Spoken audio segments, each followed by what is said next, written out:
तुम हंसे क्यों?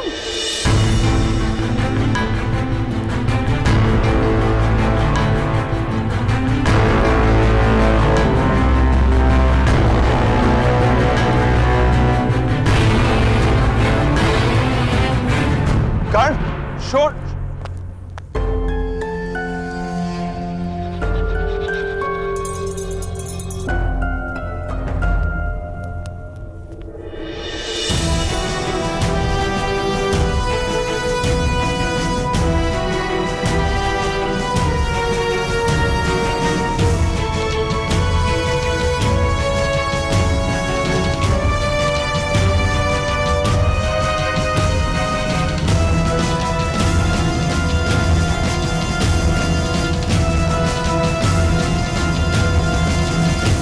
क्षमा कीजिए महाराज, क्षमा कीजिए महारानी।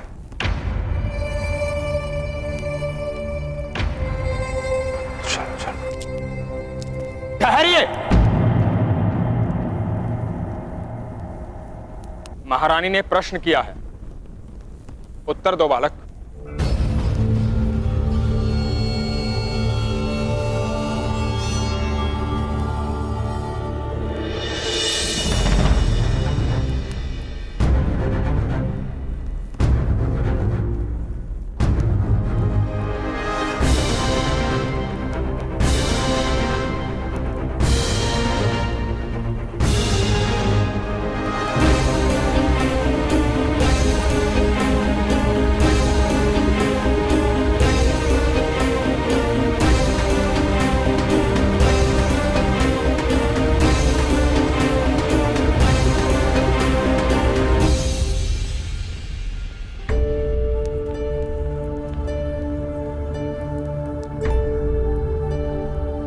हमारे गांव में एक मध्य महोदय थे। वो सदा कहते थे कि मैंने युद्ध में 100 शत्रु के हाथ काटे और 100 शत्रु के पैर भी काटे। तो मेरे मित्र वास्तव के पिता ने पूछा कि तुमने शत्रु के मस्तक क्यों नहीं काटे? तो मध्य महोदय ने क्या कहा पता है? कि वो तो आराम से ही कटे हुए थे।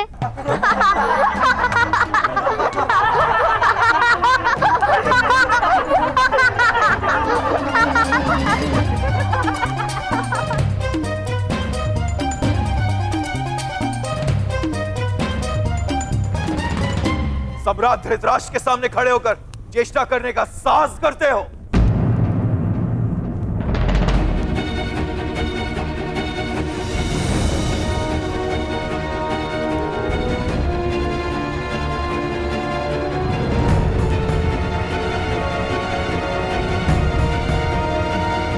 बालक है, उसे हंसने का अधिकार है, किंतु इस प्रसंग का स्मरण क्यों हुआ बालक? क्योंकि ये सज्जन गुफा से बाहर निकले उससे पूर्व मेरे भ्राताश्री ने उन वनवासियों को पराजित कर दिया था।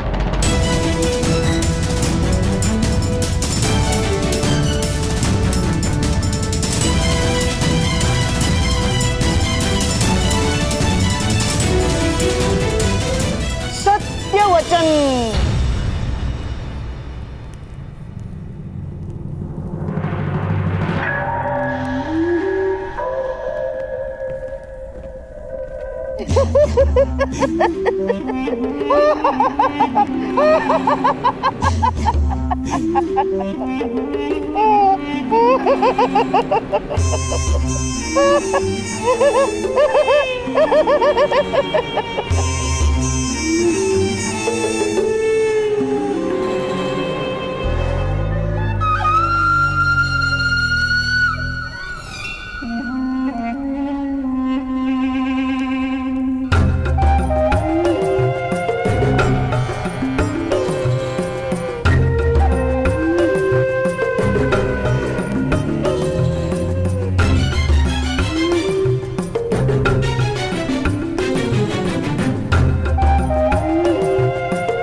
अवसर पर शकुनी गांधार की सेना लेकर हस्तिनापुर को पराजित करने ही वाला था।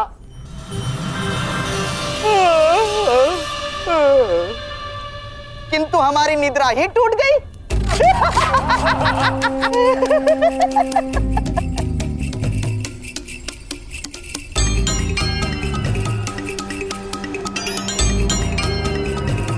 फिर शकुनी ने विचार किया कि सेना की आवश्यकता ही नहीं है। क्यों महामंत्री विदुर?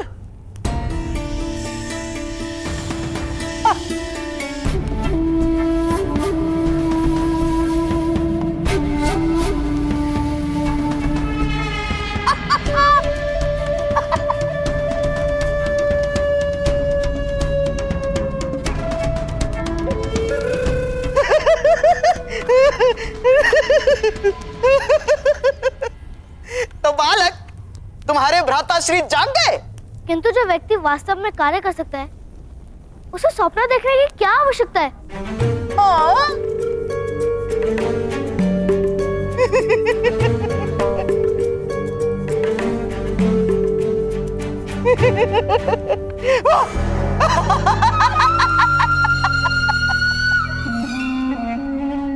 बड़े बुद्धिमान मालूम होते हो, हैं? सुनो बालक, यदि यही वाक्य कोई बुद्धिमान कहे तो उसे असत्य कहते हैं,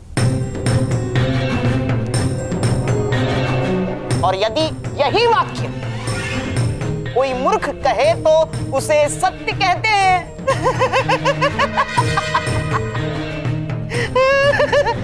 तुम कौन हो, बुद्धिमान कि मूर्ख? मूर्ख अपने आप को मूर्ख नहीं कहता, बुद्धिमान अपने आप को बुद्धिमान नहीं कहता।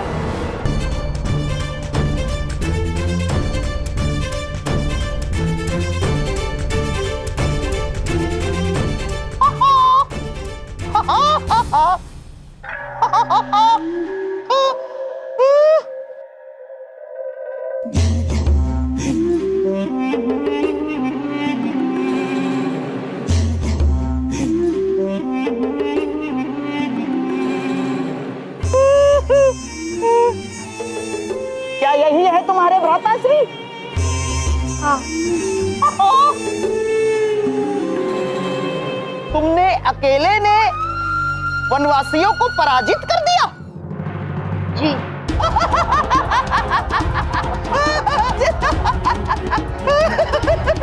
अकेले पराजित?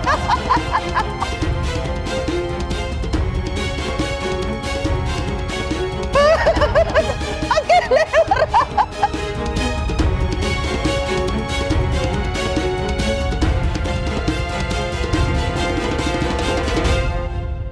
राजा के सामने असत्य बोलने का दंड जानते हो? नहीं, आप बताइए।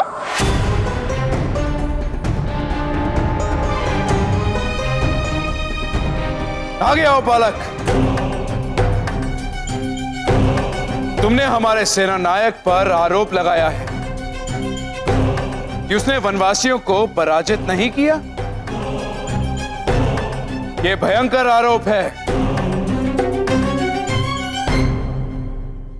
आगे आओ। क्षमा कीजिए महाराज, क्षमा कीजिए।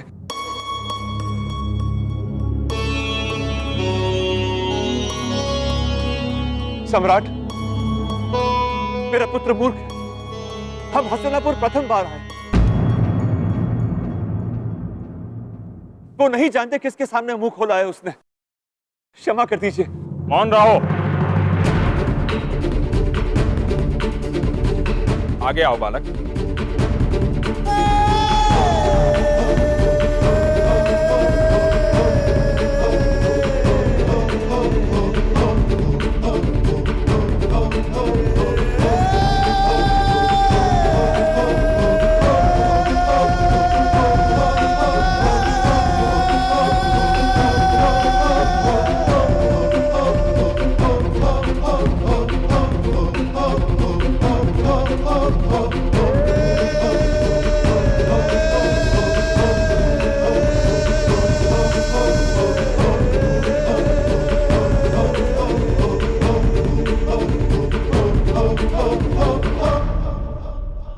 यदि तुमने हंसने हंसाने हेतु असत्य बोला है तो महाराज तुम्हें क्षमा कर देंगे। मैं असत्य नहीं कह रहा हूँ। मेरे भ्राता ने उन वनवासियों को धनुष से पराजित किया था।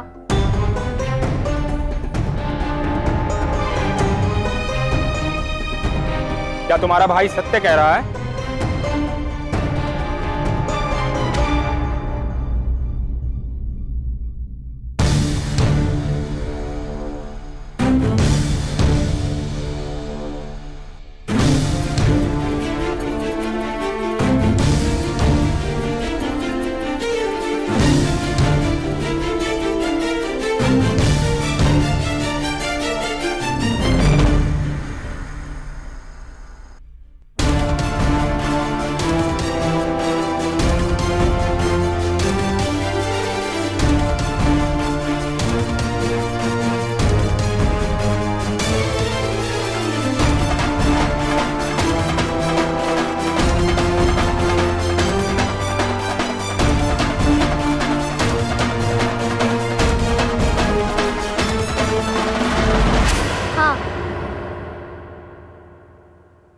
हम कभी असत्य नहीं बोलते।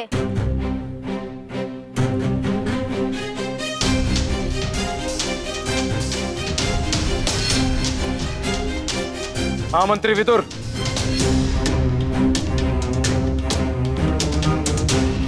कितने वर्ष का है ये बालक? 9-10 वर्ष का प्रतीत होता है महाराज।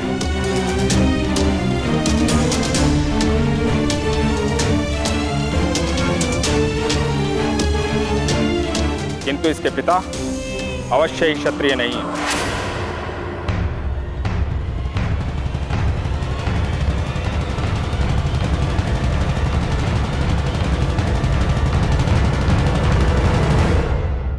कौन सी जात के हो सज्जन?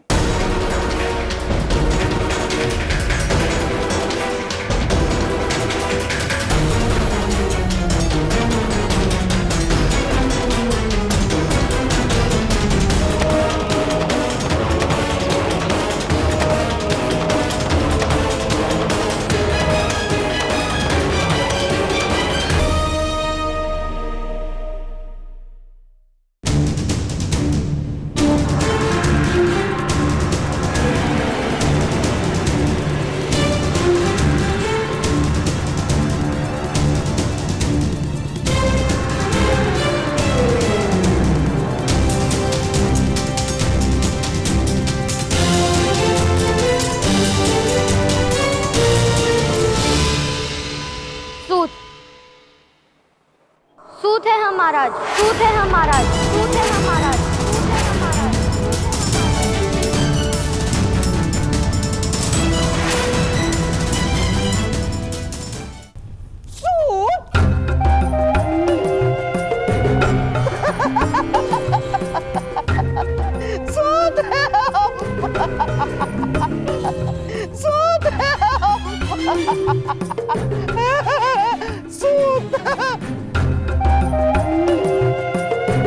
महाराज, एक सूत के पुत्र ने धनुष उठाकर वनवासियों को अकेले ही पराजित कर दिया।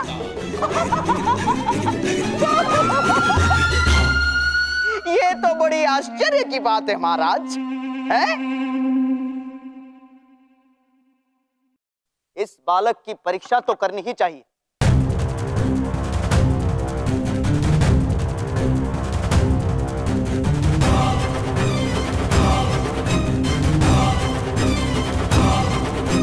जी महाराज।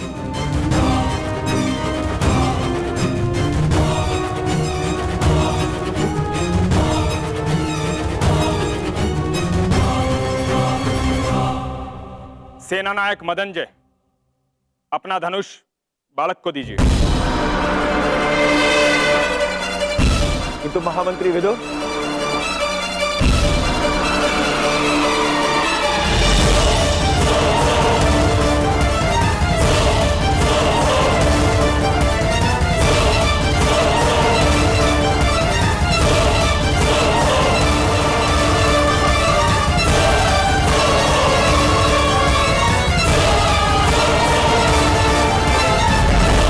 धनुष उठाओ बालक।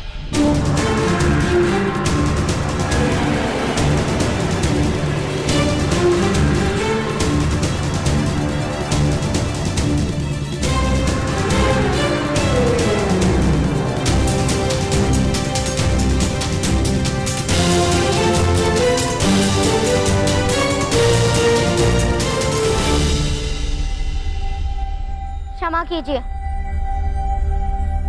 मेरी माता का आदेश है कि मैं धनुष को स्पर्श ना करूं।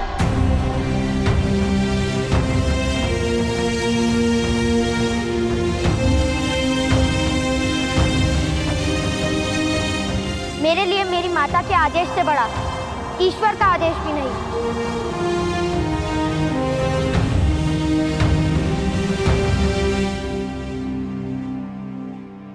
तुम्हारा समर्पण प्रशंसा के योग्य है, किंतु महाराज के आदेश के सामने तुम्हारी माता को अपने आदेश में परिवर्तन करना होगा।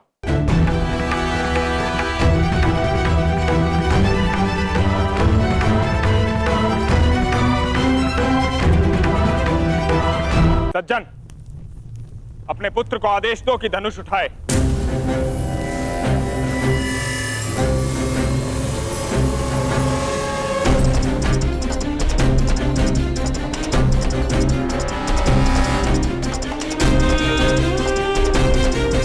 धनुष उठाओ और मेरे हाथों में दो।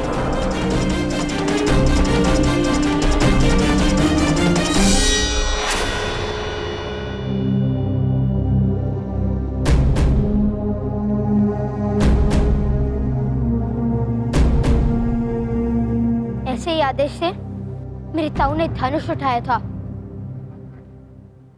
फिर उनका हाथ काट लिया गया था। क्या आप मेरा हाथ काटने की इच्छा रखते हैं? विवाद मत करो, धनुष उठाओ अथवा स्वीकार करो कि तुमने असत्य बोला है।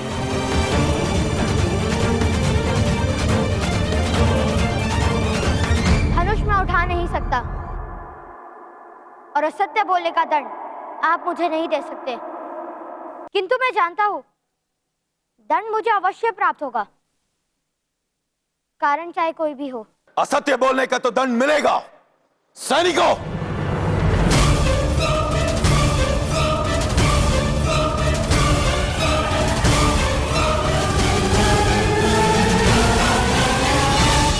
धनुष उठाओ पुत्र कर्ण।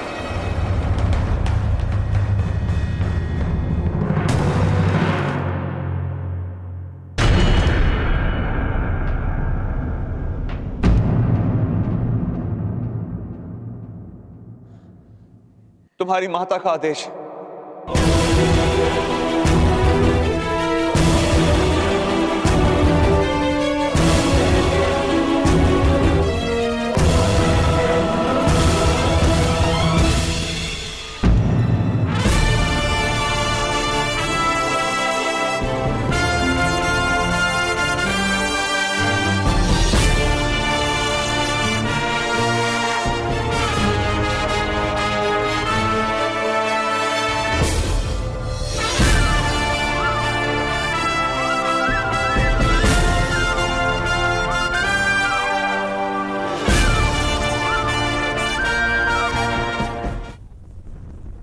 धनुष उठाओ पुत्र कर्ण। तुम्हारी माता का आदेश है।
लक्ष्य क्या है महाराज?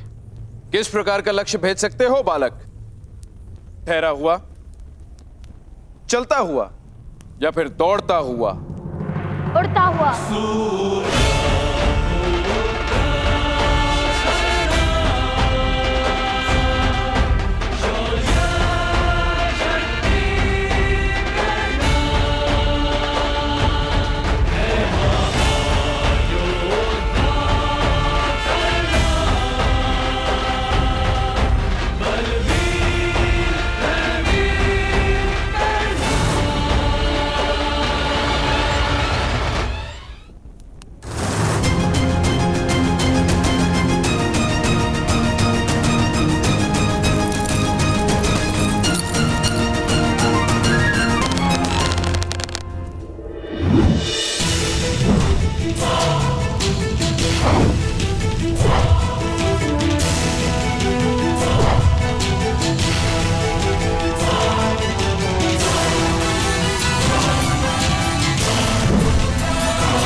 महामहिम भीष्म की, महामहिम भीष्म की, महामहिम भीष्म की, महामहिम भीष्म की, महामहिम भीष्म की, महामहिम भीष्म की, महामहिम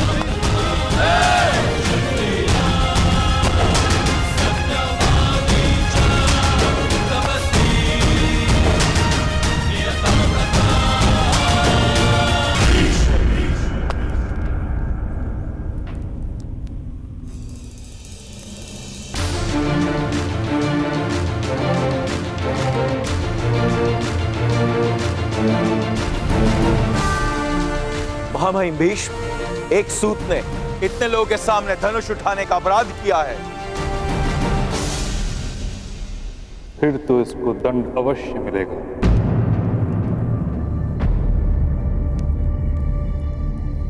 मदनजय, क्या ये वही बालक है जिसने वन में भी धनुष उठाया था? हाँ महामहिम, और इसने अनेक वनवासियों पर प्रहार भी किए थे। फिर तो घोर अपराध हुआ है सेनानायक मदनजय। जी महामहिम भीष्म, अब आप ही न्याय कीजिए। न्याय तो महामंत्री करेंगे। वन में समाज नहीं होता, और जहां समाज नहीं होता वहां समाज के नियम नहीं होते। और ना ही अपराध होता है। किंतु इस सभा में धनुष उठाने का दंड इस बालक को अवश्य प्राप्त होगा।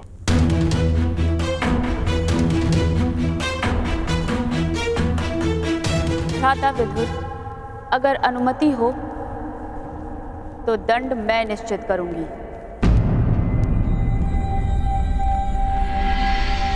जी महारानी। इस बालक का दंड है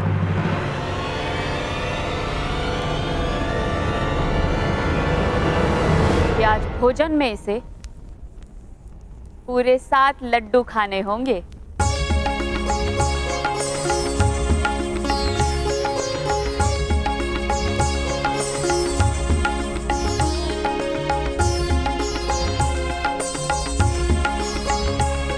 और मुझे? मैंने भी तो अपराध किया है। तुमने तो प्रथम अपराध किया है। तुम्हें पूरे 8 लड्डू खाने होंगे।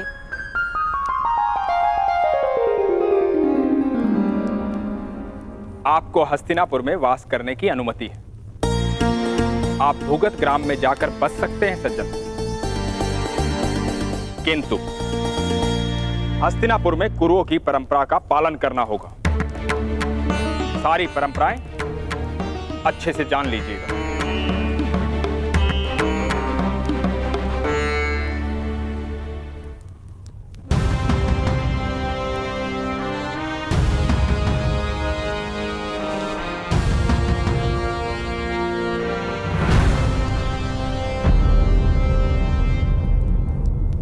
पुत्र का कर्तव्य होता है पिता के कर्मों का उत्तराधिकारी बने। धनुर्विद्या केवल क्षत्रियों के लिए होती है। तुम सूत के पुत्र हो, तुम्हें सूत ही बने।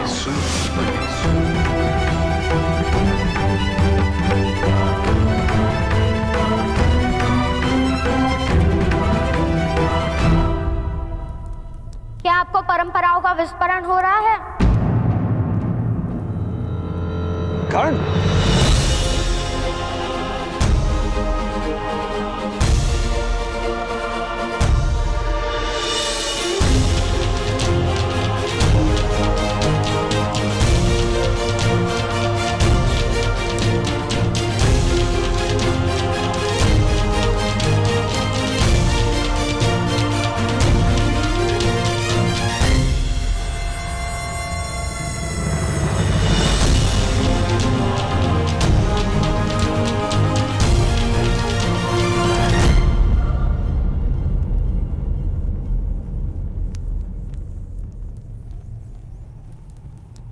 आज धनुष नहीं लेंगे मेरे हाथों से।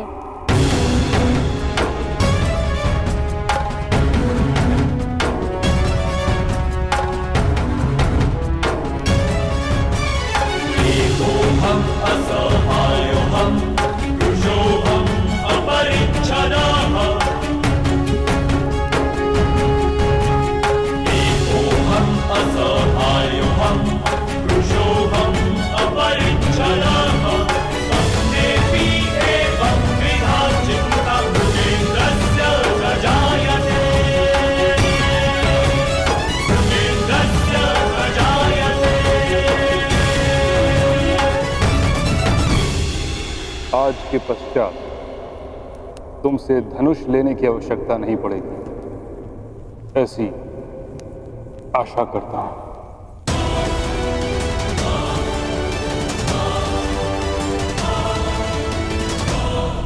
मुझे भी यही विश्वास है।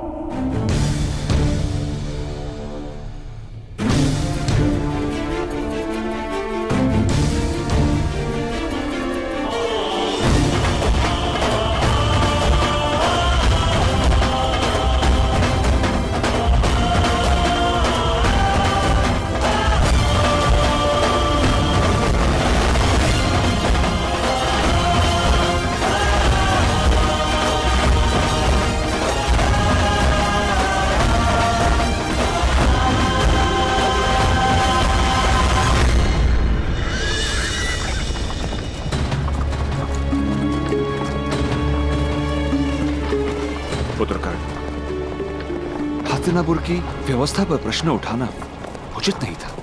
किंतु पिताश्री, मैंने तो उनकी परंपरा का पालन किया है। महामहिम विष्णु ने वन में मेरे हाथों से धनुष ले लिया था, ये कहकर कि सूतों को शस्त्र उठाने का अधिकार नहीं। तो मैं हस्तिनापुर में धनुष कैसे उठा सकता था? इसलिए मुझे धनुष लौटाना उचित लगा। पिताश्री, वो क्या है?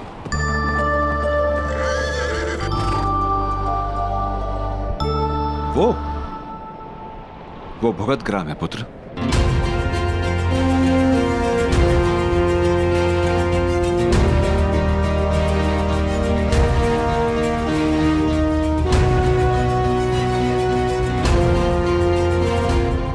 ग्राम है तो आवास कहाँ है पिताश्री?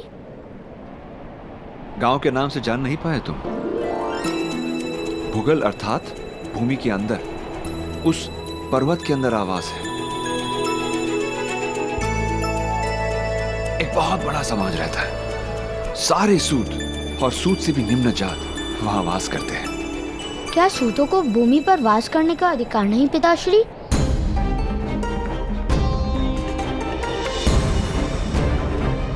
क्या वहां से आकाश दिखता होगा?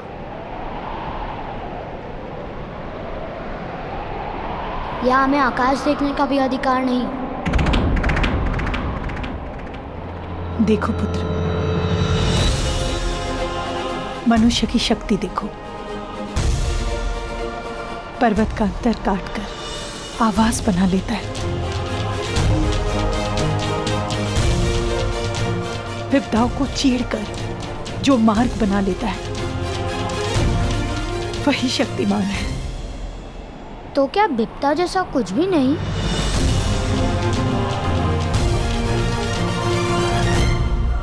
यहाँ पुत्र,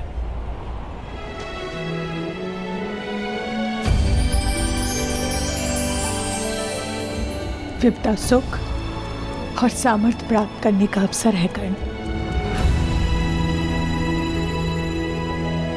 जो विपदा से पराजित हो जाता है,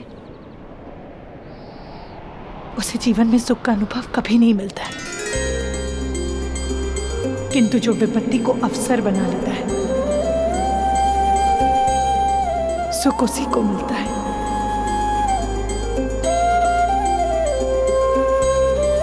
और ये ज्ञान मुझे अभी प्राप्त हुआ।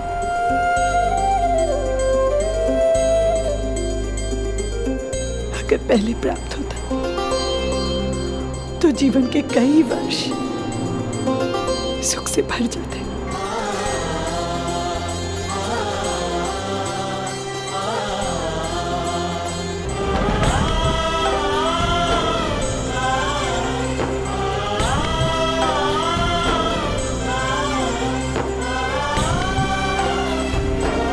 चले रहा था।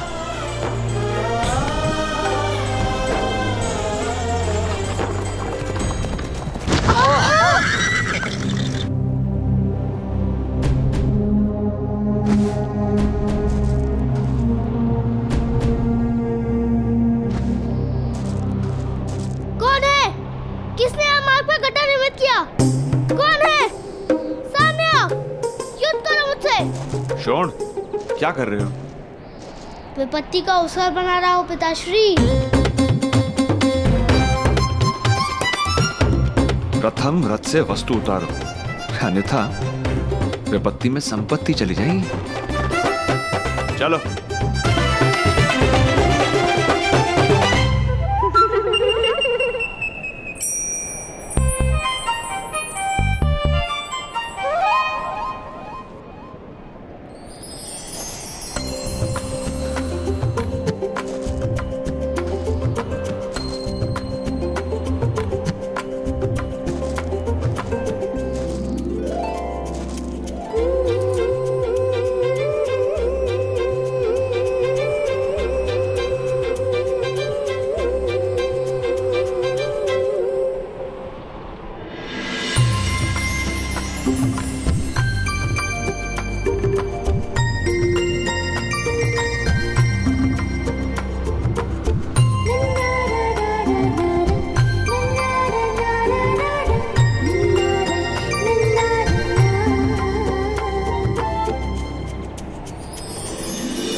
हे भगवान, हे भगवान, आप लोग इस मार्ग से आ रहे थे ना?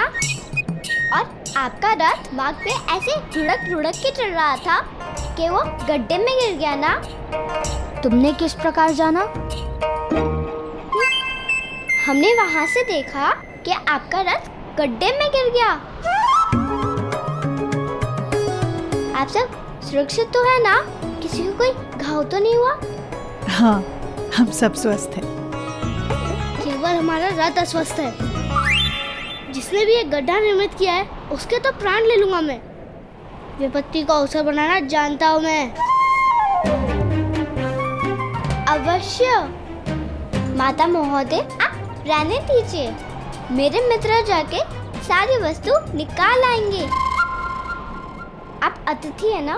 उत्तम, वामिल, जाके रथ में से सारी वस्तु निकाल आओ। यदि आपको रथ का पहिया बिठाना है तो मेरे पिताश्री बहुत बड़े प्रसिद्ध रथ कर्मी हैं और भुगत ग्राम के सूतों के नेता हैं। शीघ्र ही आकर रथ को ठीक कर देंगे। केवल 2 मुद्रा दाम में लेंगे। उसकी कोई आवश्यकता नहीं है। मैं भी रथ निर्माण करता हूँ, स्वयं कर लूंगा। नहीं नहीं, आपके पास सारे साधन नहीं होंगे। मैं कहूँगी पिताश्री से, अगर 2 मुद्रे अधिक है तो 1 मुद्रा में ही आपका कार्य कर देंगे। मेरे पिताश्री मेरी बात अवश्य मानेंगे। आप स्वस्थ होकर बैठिए। कितनी प्यारी है ना? क्या नाम है तुम्हारा? वैशाली। और तुम्हारे पिताश्री का? सुदृष्भान।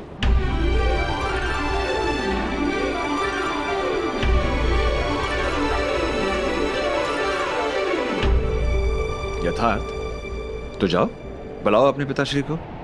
आप 1 मुद्रा दीजिए, मैं शीघ्र ही बुला कर लेके आती हूँ।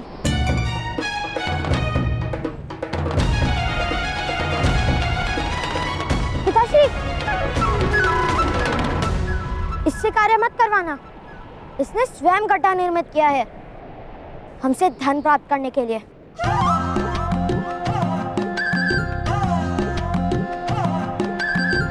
नहीं नहीं, मैं ऐसा क्यों करूंगी? ये तो मिथ्या आरोप है। मेरे पिता के पास धन नहीं है क्या? विश्वास कीजिए मेरा, मैं कोई चोर नहीं हूँ। केवल सुविधा के लिए प्रथम मुद्रा मांग रही हूँ। यदि आप कहेंगे तो आपकी सारी वस्तुएं भी मेरे मित्र गांव तक पहुँचा देंगे।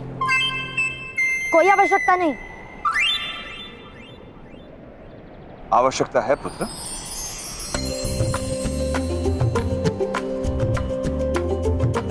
ये लो।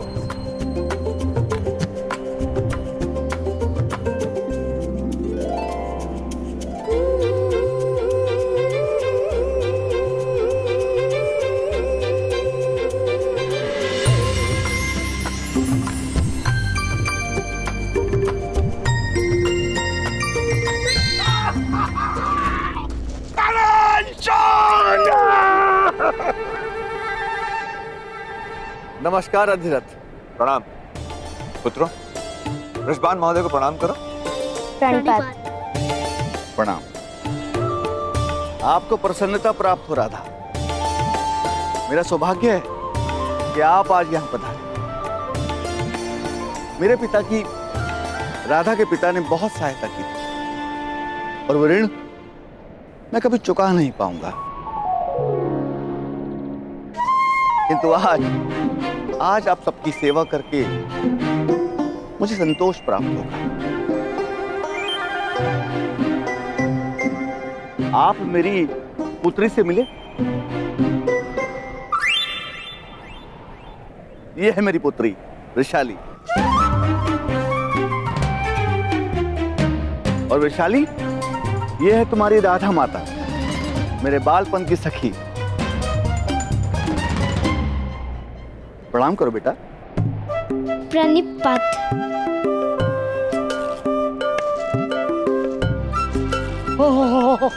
ये क्या हुआ? ये लड़की हुई ताऊ। आश्चर्य, यहाँ तो कोई गड्ढा था ही नहीं।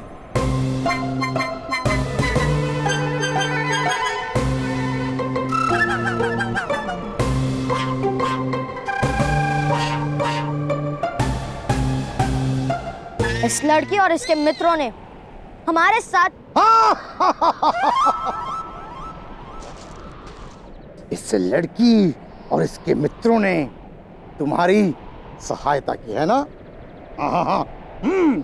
उत्तम, अति उत्तम। चलो अब सारे मिलके इस पहिए को गड्ढे से निकालते हैं। निश्चिंत रहिए, आप सब प्रस्थान कीजिए। ये युवक अन्य युवकों को लाएंगे और ये रथ ठीक करेंगे, ले आएंगे। उत्तम। वैशाली, बालकों, वस्तु उठाओ और साथ चलिए।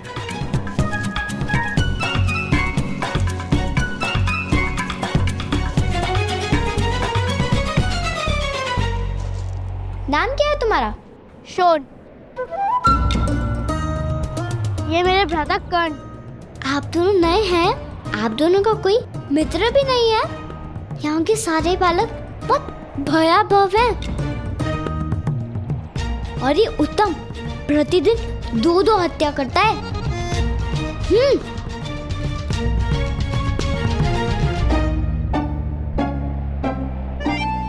यदि आपने इस घटी के विषय में पिताश्री से कुछ भी कहा तो स्मरण नहीं, आप दोनों की मृत्यु हो सकती है। चलो मित्रों, उठाओ सब।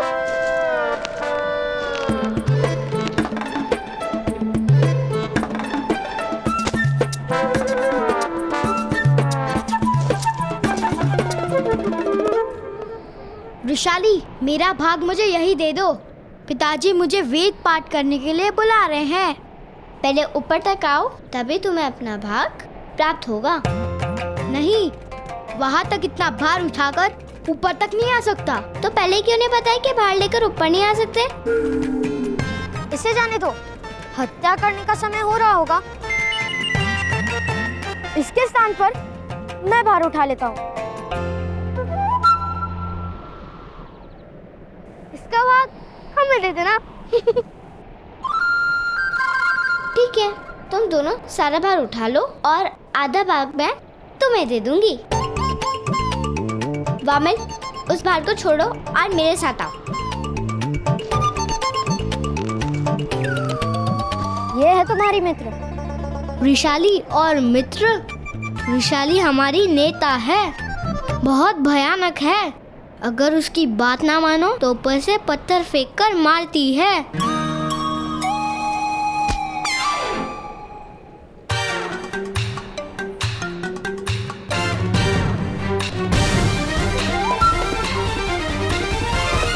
ये तो क्षत्रियों से भी गई हुई है। जैसे हस्तिनापुर में महाराज धृतराष्ट्र का शासन है, वैसे यहाँ वृषाली का शासन चलता है।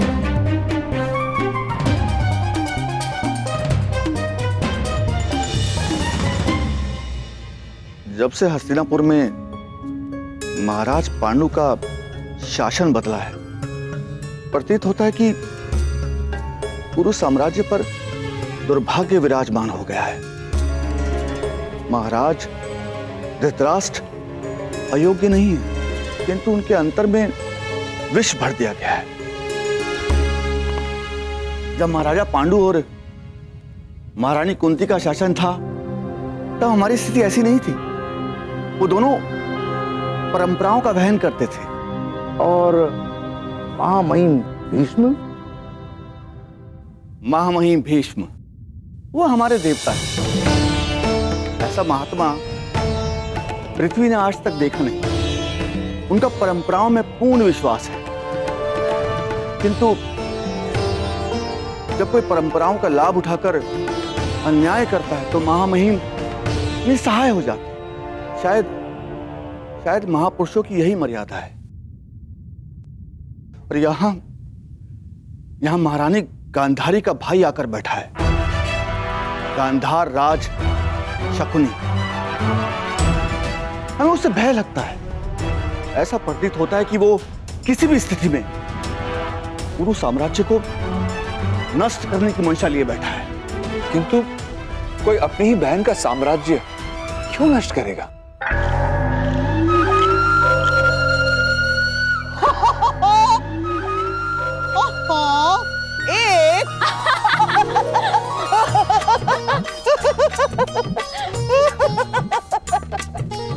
एक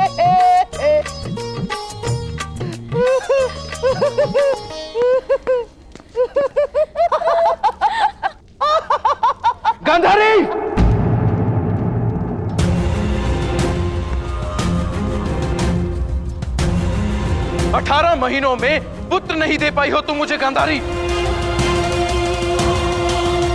18 महीनों में एक स्वप्न पूरा नहीं कर पाई हो तुम मेरा।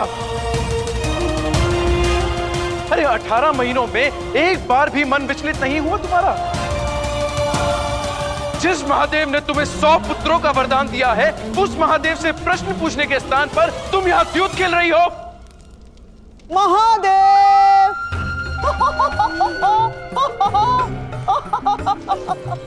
महादेव!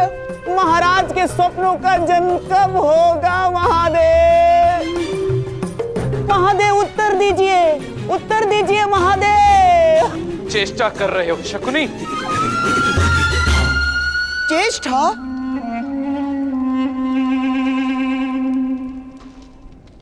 चेष्टा महाराज?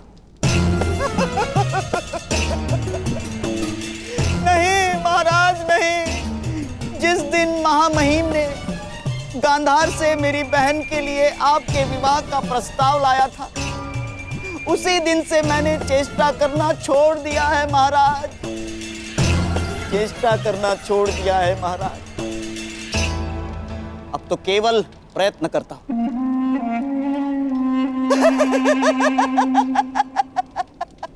केवल प्रयत्न, आपके सुख और सुविधा का कारण बनने का प्रयत्न करता हूं महाराज।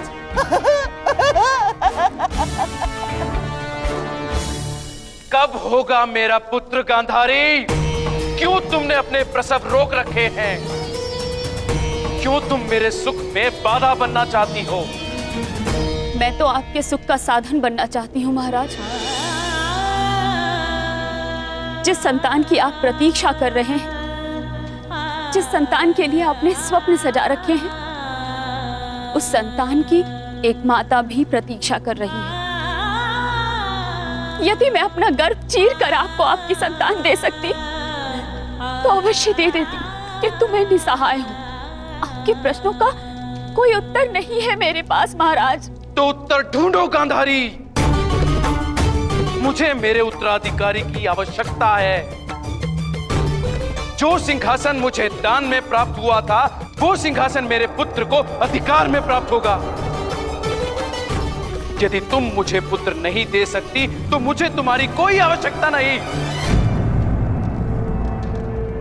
मैं तुम्हारा त्याग करके किसी और स्त्री से अपना पुत्र प्राप्त कर लूंगा।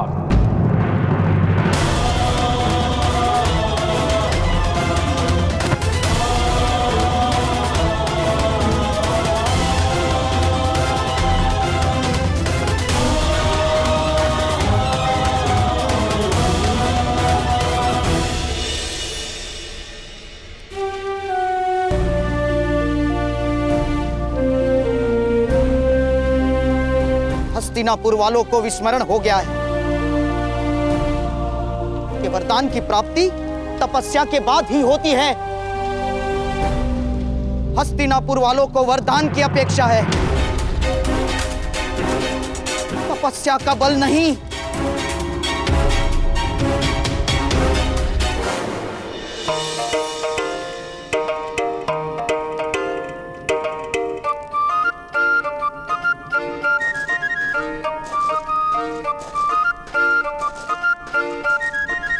लाओ, हमारा आधा भाग दो। आधा भाग? क्यों?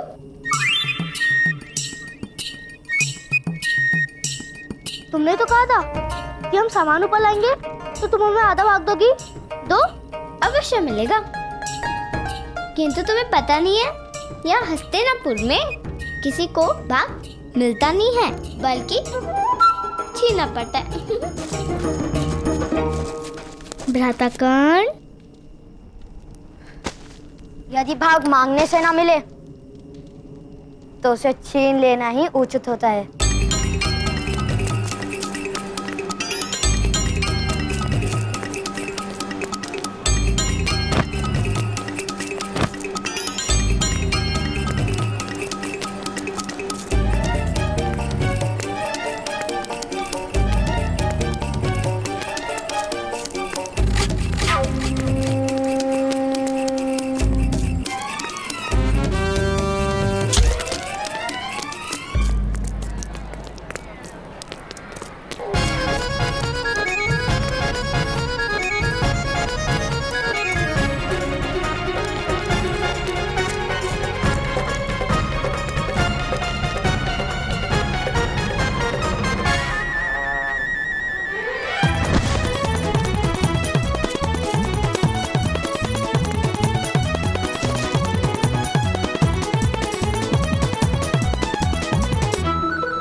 लगता है भुगत ग्राम में सत्ता परिवर्तन होने वाला है।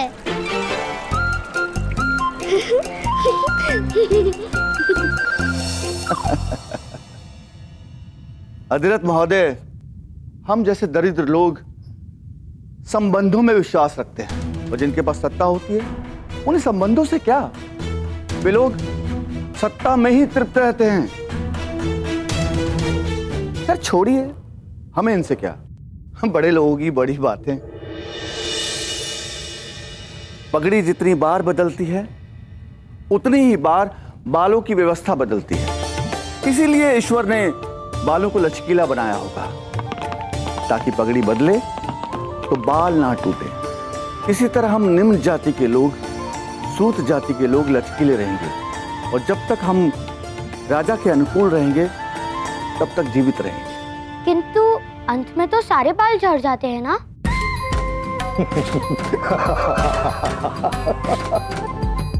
तो पगड़ी को क्या अंतर पड़ता है? बहुत बुद्धिमान हो तुम वैशाली। इसे कहते हैं बुद्धि और जिसे तुम समझती हो उसे कहते हैं दुर्बुद्धि, समझी? अब कर्ण और शोण इस गांव में बसने आए हैं, उनसे कुछ सीखो। अधिरथ महोदय, आपको चिंता करने की कोई आवश्यकता नहीं है। आपको हस्तिनापुर में कोई असुविधा नहीं होगी। चलिए चलते हैं राज सेवक के पास और उनसे आपकी कार्यशाला निर्मित करने के लिए अनुमति मांगते हैं। कार्य करने के लिए अनुमति लेनी पड़ती है? अवश्य, राम उनका है, राज सेवक हैं वो। यहाँ कौन व्यवसाय करेगा कौन नहीं, ये निर्णय करना उनका अधिकार है।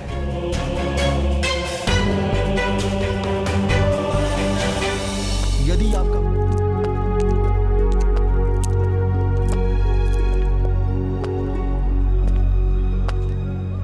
राज सेवक से भेंट हो सकती है? मैं तो प्रतीक्षा ही कर रहा था कि कब इनसे भेंट हो।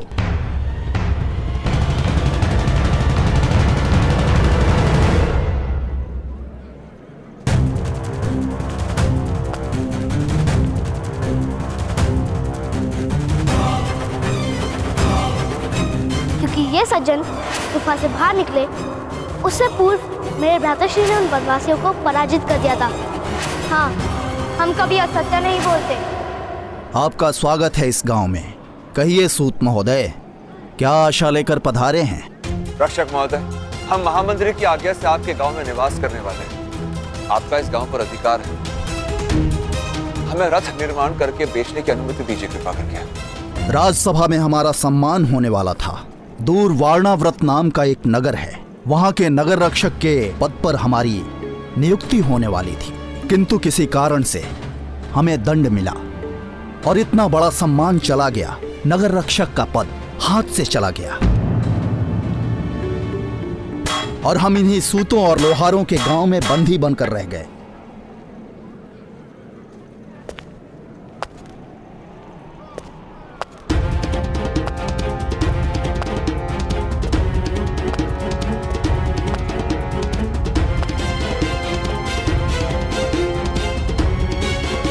आपके पुत्रों के कारण हमारी सारी आशाएं धूल में मिल गई।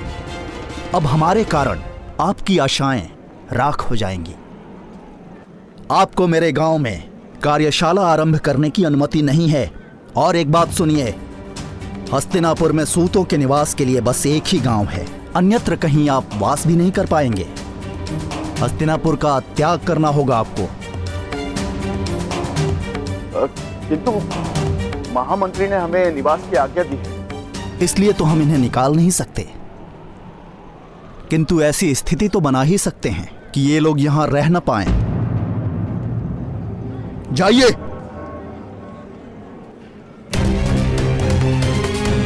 ठहरिए, एक मार्ग है यहां रुकने का। यदि आपका पुत्र हमारा दिया हुआ दंड भोग ले तो हम आपको कार्य करने की अनुमति दे सकते हैं। सुन लो सूतों, इस गांव की सीमा पर एक पाताल कूप है।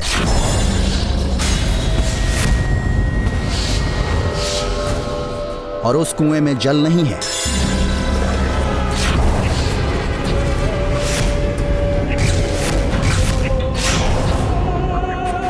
अपराधियों को उस कुएं में डाल दिया जाता है और जो अपराधी उस कुएं से स्वयं निकल आता है उसके अपराध क्षमा कर दिए जाते हैं।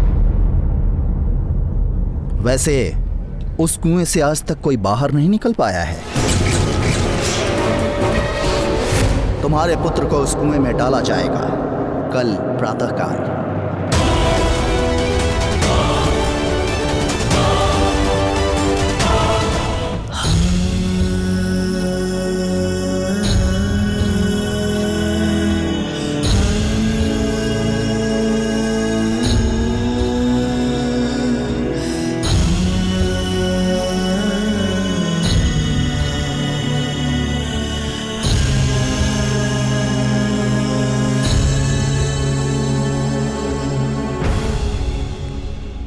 यदि तुम मुझे अपनी माता कहना चाहते हो तो ये लो गुलाब, तोड़ दो अपना धनुष। माँ, मैं धनुष छोड़ दूंगा। मैं धनुष स्पर्श भी नहीं करूंगा। मैं आपके चरणों में पड़ा रहूंगा। आपका प्रति एक आदेश मानूंगा। पुत्र कर्ण,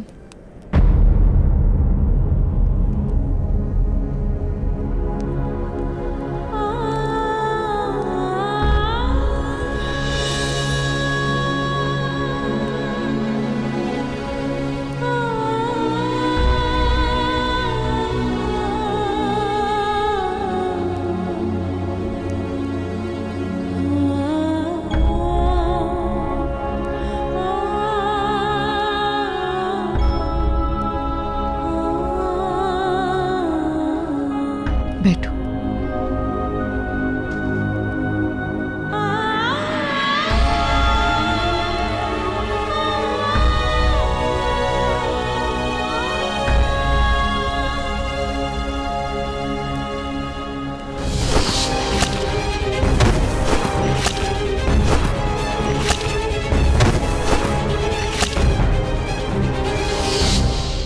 तुमने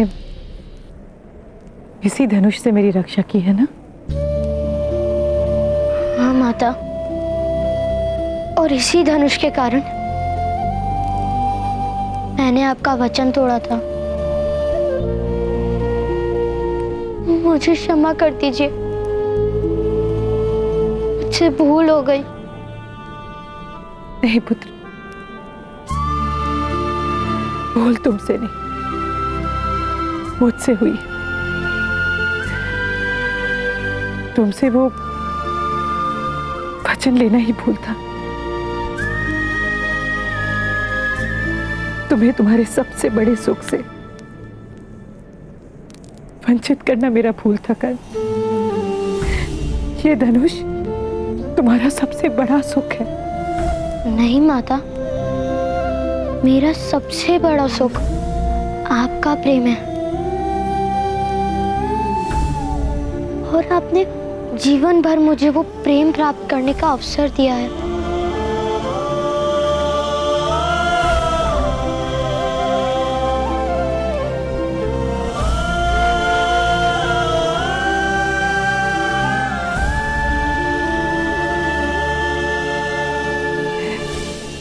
तुमने तो अपना परिचय राधे के नाम से दे दिया, तो मुझे तुम्हारी माता को जीवन भर उस श्रेणी तक पहुंचने का प्रयत्न करना पड़ेगा।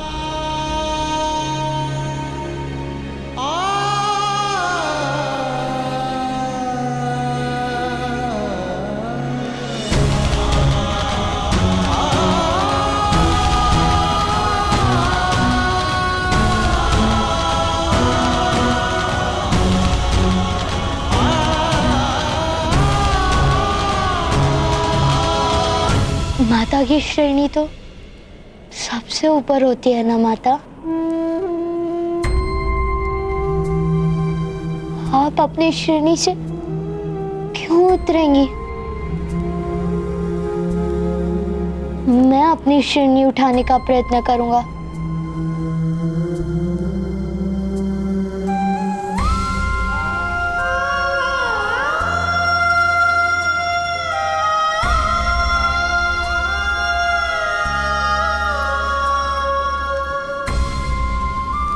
इसी बात का तो भय है मुझे पुत्र,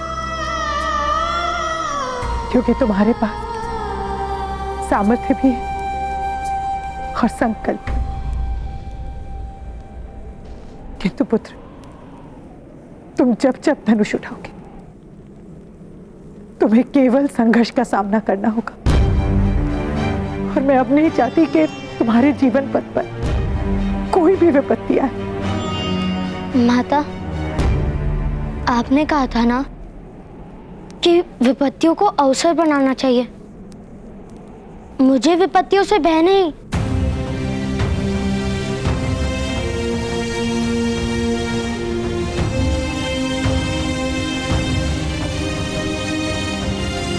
जानती हूं तुम्हें किसी से भय नहीं,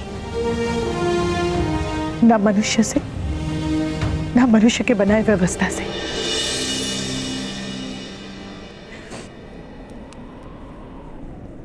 पुत्रकर्ण, मैं तुम्हें मेरे दिए हुए वचन से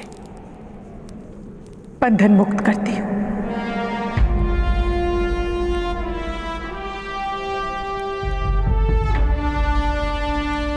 किंतु समाज के बनाए बंधन से तुम्हें मुक्ति नहीं मिल पाएगी। कर तुम जब जब धनुष स्पर्श करोगे ये समाज तुम्हें दंड देगा, और तुम्हें दिया गया हर दंड तुम्हारे माता के हृदय पर लगा घाव होकर। तुम्हारे पुत्रों को कोई दंड दे सके, ऐसी स्थिति वो उत्पन्न ही नहीं होने देगा। और यदि कोई दंड भोगना भी हो तो वो तुम्हारा पुत्र स्वयं निश्चित करेगा।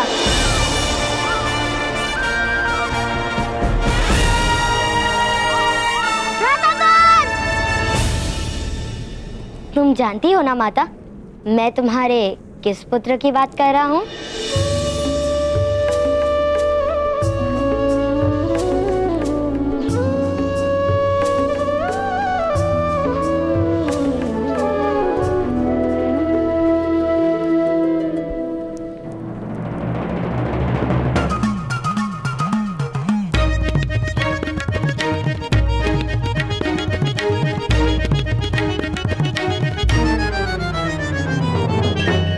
मुद्रा का है, या तो मुद्रा दो या तो मृत्यु के प्राप्त हो जाओ।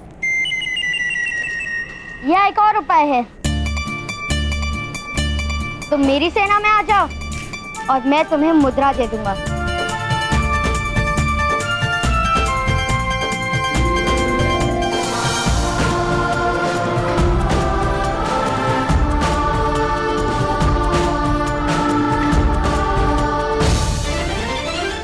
में केवल एक ही सेनानायक है और वो है वैशाली। भूगतग्राम तो बहुत बड़ा है, यहाँ और भी सेनाएं होंगी, अर्थात और भी सेनानायक होंगे। चलो मैं तुम्हें स्वयं भूगतग्राम दिखाती हूँ। यदि कोई और सेना नहीं मिली तो तुम दोनों को मेरी सेना में आना होगा। यदि कोई और सेना मिल गई तो तुम्हें मुझे अपना सेनानायक मानना पड़ेगा। असंभव, कोई दंड नहीं दे सकता मेरे पुत्र को। इस छोटे से जीवन में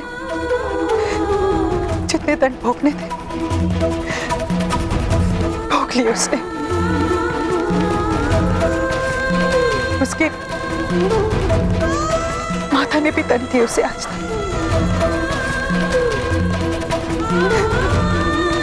अब उसे कोई दंड नहीं मिल सकता है आगे।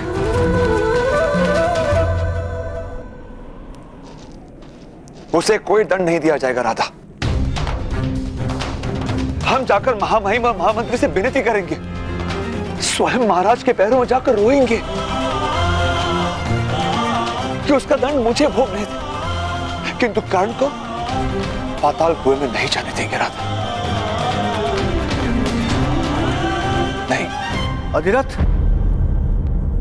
आपका राज सेवक के सामने आक्षेप करना या आवेदन करना उचित नहीं है। राजा प्रतिक्षण आप सबकी रक्षा नहीं कर सकता। शिक्षा और रक्षा ये दोनों कार्य होते हैं राज सेवक के।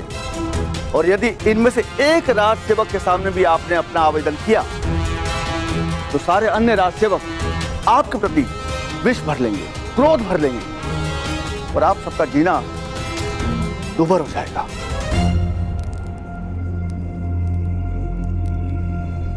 तो क्या करे भ्राता विश्वान, अपने पुत्र को मृत्युदंड भोगने दे। कैसा समाज है ये, कैसे लोग हैं ये, जो एक नीचे जात के लोगों के समग्र जीवन को कारागार बना देता है। क्या कोई मार्ग नहीं? वो मार्ग है जो विकट मोहल्ले के पास जाता है। पूरा लोहार समाज वहीं पर निवास करता है। विकट मोहल्ले लोहे के विविध यंत्र निर्मित करते हैं। किसी ने भी उनके यंत्रों को स्पर्श भी किया तो उसकी नाक काट देते हैं। बड़ी भयानक है वो। तुम्हारी नाक कटवा लो, मुख्य प्रमाण में ठीक हो जाएगी। मेरी नाक ठीक है और विकट मोहल्ले मेरी नाक नहीं काटेंगे क्योंकि वो मेरे मित्र हैं। वो है ना भैरवत, वहाँ पे भयानक भूत बसते हैं। किंतु मैंने भूतों की साधना की, इसके लिए सारे भूत मेरे वश में हैं।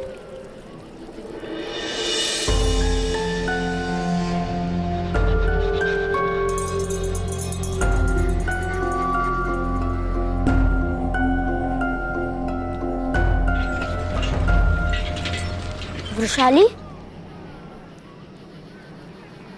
वो क्या हो रहा है? लोहार समाज हमारे कुएं से जल प्राप्त करने के लिए हमें धन देता है। क्यों? उनके पास अपना जल स्थान नहीं था किंतु सूख गया। अब इन लोगों को हमारे जलाशय से पानी लेना पड़ता है और कहीं से जल लेने की अनुमति नहीं है। यहाँ जल के लिए भी अनुमति लेनी पड़ती है, तो क्या श्वास लेने के लिए भी अनुमति लेनी पड़ती है? तुम दोनों को तो अवश्य लेनी पड़ेगी। मेरी अनुमति के बगैर भुगत ग्राम में पक्षी भी पंख नहीं मारता।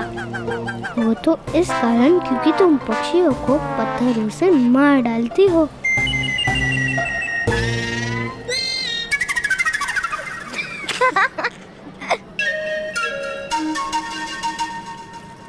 तो देख लिया हमारा गांव, मिला कोई सेना नायक। इसके लिए कहती हूँ, अगर मेरी सेना में रहोगे तो सुख से रहोगे, अन्यथा तुम दोनों की मृत्यु भी हो सकती है। मृत्यु? अन्य और कोई मार्ग नहीं। भ्राताश्री, तुम जो जीवन जी रहे हो वो मृत्यु से भयानक नहीं। है कि छाए में रहना मृत्यु नहीं तो क्या है?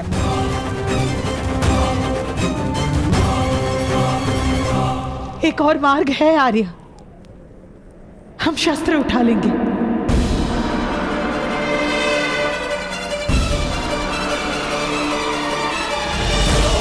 अपने पुत्र की रक्षा हेतु।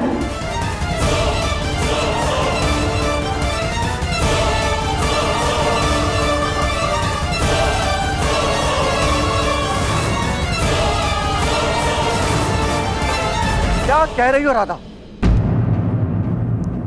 शस्त्र कौन उठाएगा? सारे सूत समाज को मृत्यु दंड मिलेगा। तो क्या एक निर्दोष बालक की मृत्यु देखने के पश्चात किसी को जीवन में सुख मिल सकता है? मैं अपने प्राण दूंगा किंतु समाज नहीं देगा।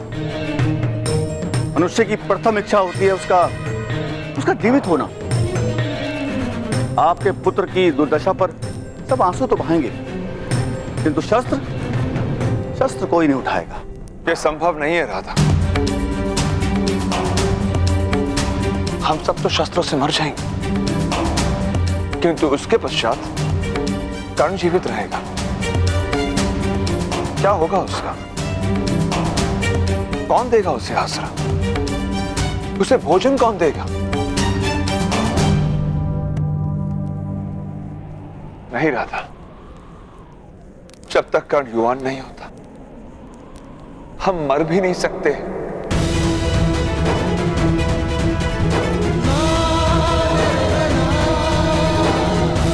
हम हम रात को ही छुप कर चले जाएंगे, वन में वनवासियों की भांति जीवन जिएंगे।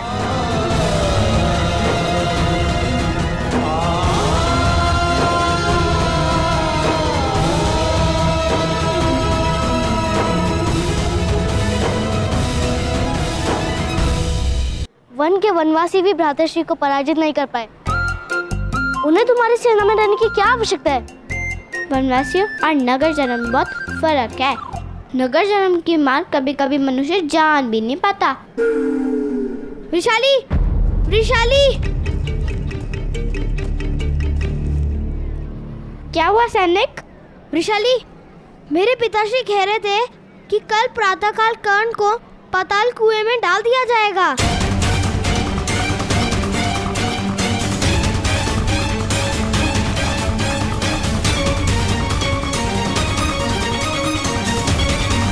पाताल कुएं में? क्यों? क्योंकि कर्ण के कारण राजसभा में ग्राम रक्षक महोदय का अपमान हुआ था,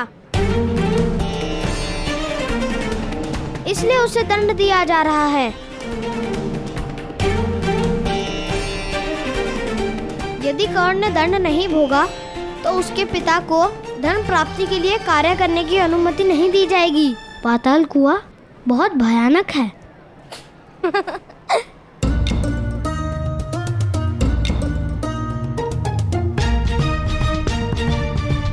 फिर से भयानक। इस गांव का नाम भुगत ग्राम के स्थान पर भयानक ग्राम होना उचित था। हंसो मत, पाताल कुआं वास्तव में बहुत भयानक है। मेरे पिताश्री कहते हैं कि पाताल कुएं में डालने का दंड वास्तव में मृत्यु दंड ही होता है और उसमें से कोई निकल कर भी नहीं आता। ऐसा कोई स्थान हो ही नहीं सकता। तुमने उस कुएं को देखा नहीं है? उस कुएं का अंत नहीं दिखता, केवल अंधकार दिखता है। तो चलो अंधकार दिखाते हैं।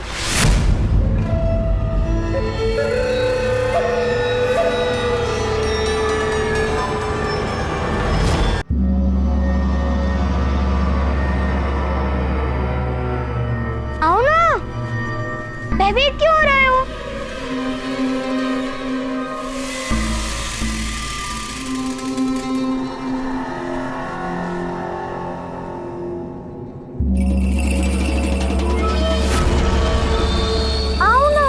कुछ नहीं होगा, भयभीत मत हो।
नहीं सुन, यदि किसी को कार्य करने की अनुमति ना मिले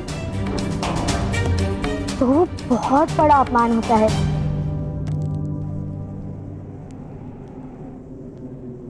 क्या तुम पिताश्री का अपमान होते हुए देख सकोगे?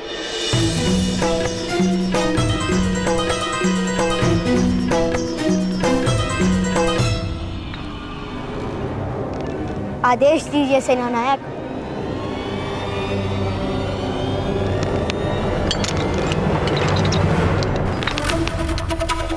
आपने किसी बालक को देखा? 10 वर्ष का है।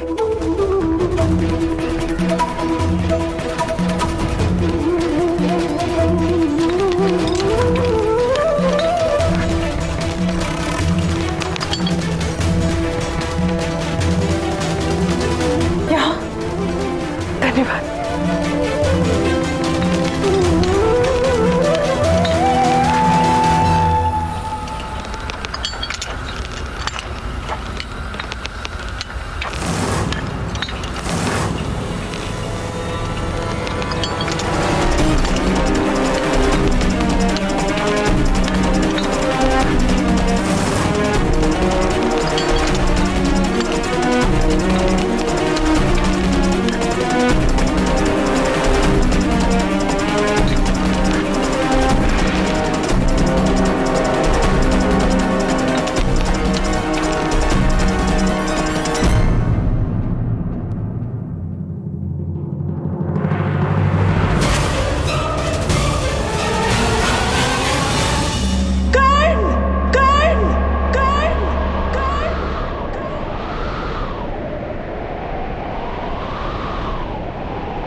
कर्ण!